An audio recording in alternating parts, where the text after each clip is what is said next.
Highway પર સોનાની કડીઓની ઠગાઈ કરનાર ઝડપાયો ₹1.43 લાખનો મુદ્દામાલ જપ્ત મહેસાણા લોકલ ક્રાઇમ બ્રાન્ચ દ્વારા સતલાસણા હાઈવે રોડ ઉપર બંડલ બતાવી વાતોમાં લઈ સોનાની કડીઓ તથા રોકડ રકમ ચોરી કરનાર એક ઇસમને ઝડપી પાડવામાં આવ્યો છે।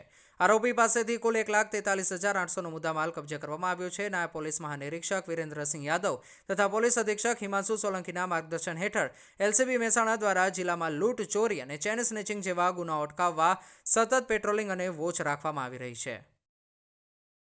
બહુચરાજી પોલીસ સ્ટેશન વિસ્તારમાં પોલીસ દ્વારા પરપ્રાંતીય વ્યક્તિઓના રહેણાંક સ્થળો પર હાથ ધરવામાં આવેલ આકસ્મિક તપાસ અભિયાન દરમિયાન જાહેરનામાનો ભંગ કરતા 2 મકાન માલિકો સામે લાલ આંખ કરવામાં આવી।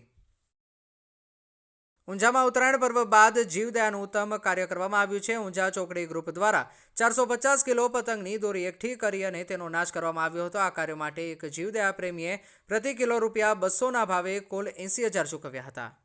વાવથરા જિલ્લામાં છેલ્લા 12 કલાકમાં 2 અલગ-અલગ માર્ગ અકસ્માત થયા છે। આ ઘટનામાં એક વ્યક્તિનું મૃત્યુ થયું છે જ્યારે 3 લોકો ઘાયલ થયા છે। અકસ્માતો દિયોદરના લુદરા અને ભાભર હાઈવે પર બન્યા હતા।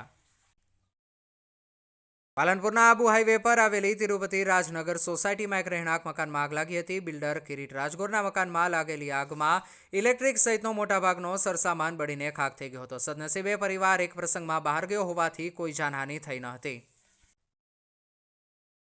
પાટણમાં વહેલી સવારે એક ગંભીર અકસ્માતની ઘટના સામે આવી છે। વહેલી સવારે શાકભાજી વેચીને પરત ફરતા 2 સગા ભાઈઓને ટર્બો ટ્રકે ટક્કર મારતા એકનું ઘટના સ્થળે જ મોત નીપજ્યું છે જ્યારે એક ગંભીર રીતે ઇજાગ્રસ્ત થતા સારવાર માટે ખસેડવામાં આવ્યો હતો જેનું પણ સારવાર દરમિયાન મોત થયું છે।